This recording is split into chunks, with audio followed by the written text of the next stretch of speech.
Hello दोस्तों, कैसे हैं आप सभी लोग। उम्मीद करते हैं आप सभी अच्छे होंगे। मैं हूं आपका दोस्त और होस्ट इमरान सिद्दीकी। स्वागत करता हूं आपका मेरे यूट्यूब चैनल इन्फो मैग्नेट पर। तुर्की एक्सपोर्ट करेगा भारत को ड्रोन्स।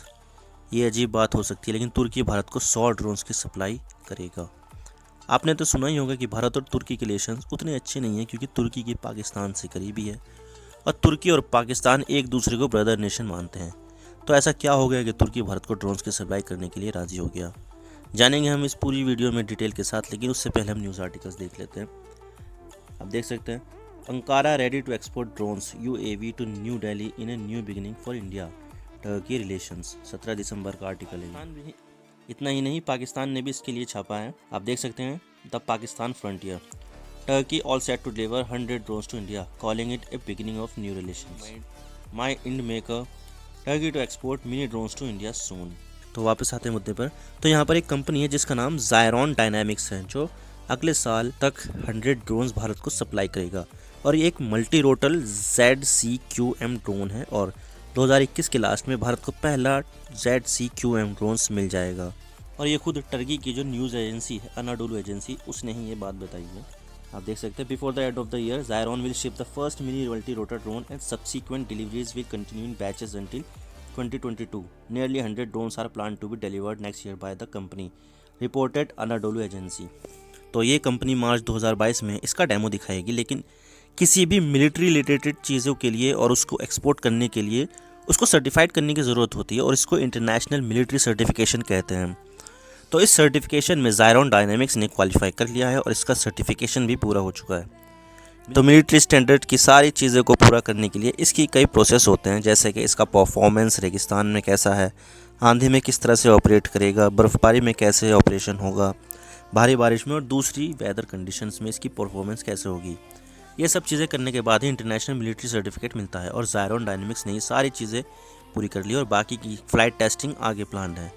मैं आपको इस ड्रोन्स की तस्वीरें दिखा देता हूँ। तो ये है वो mini drones, multi rotor drones है ये, जो कई सारी वेदर कंडीशन में काम कर सकता है। देखिए यहाँ पर सैंड स्टॉर्म आ रहा है, लेकिन फिर भी ये उड़ान भर रहा है। यहाँ पर 4 रोटर वाला ये ड्रोन है, जिसके बीच में एक कैमरा भी लगा हुआ है। तो जैसे कि आप देख सकते हो कि ये ड्रोन एक मिनी कैटेगरी का ड्रोन है, लेकिन ये काफ़ी एडवांस भी है और इसने अपना ही रिकॉर्ड तोड़ते हुए 1.2 किलोमीटर तक ऊंचा चला गया था। वैसे नॉर्मली इस तरह के ड्रोन्स 400 मीटर तक ऊपर ही जा सकते हैं, लेकिन 1.2 किलोमीटर काफ़ी ज़्यादा ऊंचाई है, यानी 3 गुनी ऊंचाई है।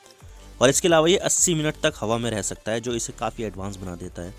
और ये भारत की मिलिट्री के लिए काफ़ी हेल्प कर सकता है, क्योंकि ये छोटे साइज़ का ड्रोन है जो बॉर्डर एरिया में पेट्रोलिंग अच्छे से कर सकता है। अगर कोई बड़े साइज़ का ड्रोन होता तो वो रडार में ही पकड़ में आ जाएगा, लेकिन इसके छोटे साइज़ के कारण ये रडार की पकड़ में नहीं आएगा। और इससे भारतीय सेना पाकिस्तान में घुसकर जासूसी और इंटेलिजेंस इंफॉर्मेशन कलेक्ट कर सकती है। लेकिन सवाल ये आता है कि भारत के तुर्की के साथ रिश्ते उतने अच्छे नहीं हैं, फिर भी टर्की के साथ ये डील कैसे हो रही है। तो इसका जवाब है, भारत की एक कंपनी है जिसका नाम DCM श्रीराम है। उसने अगस्त 2021 को इस कंपनी में $1 मिलियन इन्वेस्ट करके इसके 30% शेयर्स को खरीद लिया था। आप देख सकते हैं, द वीक का आर्टिकल ये, India's DCM Shriram buy 30 million stake in Turkish drone maker. DCM Shriram is investing $1 million in Zyrone Dynamics. कब का आर्टिकल है ये? 20 अगस्त 2021 का। तो अगस्त में ये DCM श्रीराम ने बाय कर लिया था, और इस चीज़ को टर्की में स्थित भारतीय एम्बेसी ने भी ट्वीट करके कंफर्म किया है। On August 18 the Indian embassy in Turkey tweeted about a new beginning. The embassy was referring to news of Indian company investing in a Turkish drone maker.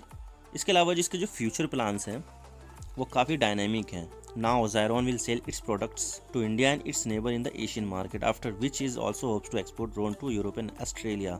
अब ये इंडिया के साथ साथ जो भारत के जो नेबर्स है वहाँ पर भी सप्लाई करने की सोच रहे हैं ये, और यूरोप में और ऑस्ट्रेलिया में सभी जगह सप्लाई करने के बारे में सोच रहे हैं।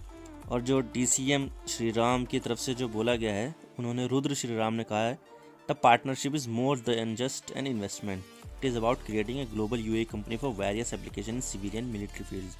यानी ये जो एक पार्टनरशिप की गई है, ये इन्वेस्टमेंट की तरह नहीं, एक ग्लोबल UAV कंपनी बनाने के लिए की गई है, जो सिविलियन मिलिट्री पर्पस के लिए ड्रोन्स बनाएगी। और अब ज़ायरॉन DCM श्रीराम को ड्रोन्स की टेक्नोलॉजी भी ट्रांसफ़र करेगी, जो भारत के लिए बेनिफिशियल होगा, क्योंकि अगर टेक्नोलॉजी भारत को मिलेगी तो भारत उसको घरेलू तौर पर भी बना सकेगा। और इसके अलावा दोनों कंपनियां इसकी मार्केटिंग करेगी इंडिया और पूरे विश्व में। और इसके अलावा ज़ायरॉन डायनेमिक्स की स्पेशलाइजेशन है उसका रोटरी ड्रोन बनाने में। और ये वाला ड्रोन जो है वो भारत को मिलेगा, यानी ZCM। वो ऐसा है कि जैसे हेलीकॉप्टर, क्योंकि इस ड्रोन को टेक ऑफ और लैंड करवाना बहुत ज़्यादा आसान है और ये अपने रोटर की डायरेक्शन को भी चेंज कर सकता है और ये काफ़ी स्पीड में ऐसा कर सकता है। A variable volume drone is similar to tilt rotor aircraft like the US V-22 Osprey that can take off and land like a normal helicopter, but can tilt its rotor forward in flight and fly like a normal aircraft। यानी कि ये aircraft की तरह भी घूम सकता है, जैसे इसके रोटर है ना वो आगे पीछे घूम सकते हैं। तो इस तरह से ये काफ़ी अच्छे तरीके से अपनी डायरेक्शंस को चेंज कर सकता है। लेकिन अब हम बात करते हैं टर्की की ड्रोन इंडस्ट्री की, कि कैसे टर्की ड्रोन टेक्नोलॉजी में आगे बढ़ता जा रहा है और कई देशों को उसने पीछे छोड़ दिया है। तो अगर मैं ड्रोन इंडस्ट्री की बात करूं तो अमेरिका की ड्रोन टेक्नोलॉजी सबसे ज़्यादा एडवांस है और सोफिस्टिकेटेड है, लेकिन उससे ड्रोन खरीदना काफ़ी लंबा प्रोसेस है और अमेरिका के ड्रोन्स की कीमत भी काफ़ी ज़्यादा होती है, बहुत ज़्यादा महंगे होते हैं ये। और इजराइल के ड्रोन्स भी कीमत में काफ़ी ज़्यादा महंगे आते हैं, तो इनको ख़रीदना काफ़ी टेढ़ी खीर बन जाता है। तो इन सब चीज़ों को देखते हुए काफ़ी सारे देश चाइना की तरफ मुड़ गए और इससे ड्रोन्स खरीदने लगे। लेकिन इसी बीच टर्की को भी ड्रोन इंडस्ट्री में इंटरेस्ट बढ़ जाता है और उसने अपनी ड्रोन इंडस्ट्री को काफ़ी मजबूत कर लिया है। इसका एक उदाहरण है कि पिछले साल अजरबैजान और आर्मेनिया के बीच नागोर्नो काराबाख एरिया के ऊपर हुई जंग, जिसमें अजरबैजान ने टर्किश ड्रोन की मदद से ही आर्मेनिया को बुरी तरह हरा दिया था, जिसके फुटेज दुनिया भर में सर्कुलेट किए गए थे, जिससे ये हुआ कि टर्किश ड्रोन की डिमांड बढ़ गई और कई देश टर्की से एडवांस ड्रोन को खरीद चुके हैं और ख़रीदने वाले हैं। आप देख सकते हैं फोर्स का ही आर्टिकल है ये, cheap and combat tested the growing market for Turkish drone, यानी कि सस्ते भी हैं, कॉम्बैट करने में भी आसान है और नागोर्नो काराबाख की लड़ाई में ये टेस्ट भी किए जा चुके हैं। ये द प्रिंट का आर्टिकल है, how drones helped Azerbaijan defeat Armenia and the implication for future modern warfare. तो इसके बारे में भी ये बताया गया था, पिछले साल का आर्टिकल है जब इन दोनों के बीच में जंग चल रही थी।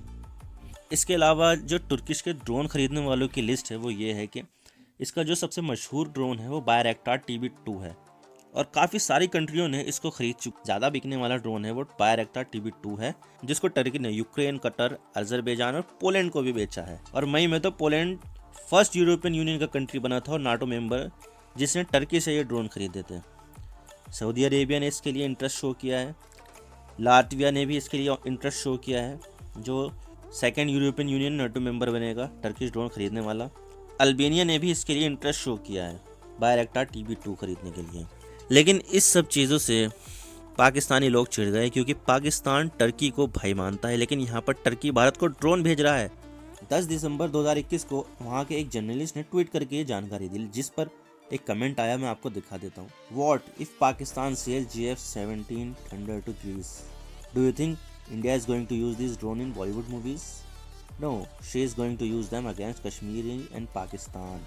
So remember this, you are siding with Pakistan enemy। यानी यहाँ पर टर्की का दुश्मन कौन है? ग्रीस। तो वहाँ पर ये कहने की कोशिश कर रहे हैं क्या होगा जब हम पाकिस्तान का JF-17 ग्रीस को सेंड करेंगे। तो यहाँ पर ये पाकिस्तानी चिढ़ गए हैं। तो देखते हैं ये डील आगे बढ़ती है या नहीं और भारत के पास कब तक ये 100 ड्रोन्स आएंगे। तो ये है अंत इस वीडियो का। उम्मीद करता हूँ आपको वीडियो पसंद आई होगी। वीडियो को लाइक कीजिए, शेयर कीजिए। चैनल पर अगर नए हो तो चैनल को जरूर सब्सक्राइब कीजिए। मैं हूँ आपका दोस्त और होस्ट इमरान सिद्दीकी। मिलता हूँ आपसे नेक्स्ट वीडियो में। Thank you for watching. I really appreciate your precious time. God bless you. Now signing off.